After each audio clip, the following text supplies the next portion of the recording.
Sumakay sina Jesus sa bangka at tumawid sa kabila ng lawa. Pagdating nila roon, umuwi si Jesus sa sarili niyang bayan. Doon ay may mga taong nagdala sa kanya ng isang paralitikong nakaratay sa higaan.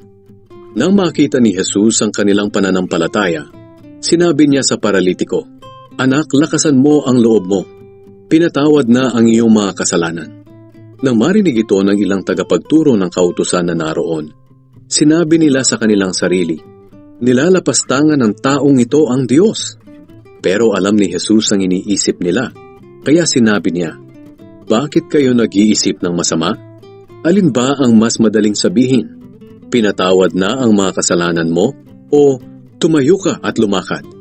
Ngayon papatunayan ko sa inyo sa pamamagitan ng pagpapagaling sa taong ito na akong anak ng tao ay may kapangyarihan dito sa lupa na magpatawad ng kasalanan." At sinabi niya sa paralitiko, "Tumayo ka, buhatin mo ang iyong higaan at umuwi ka." Tumayo nga ang paralitiko at umuwi.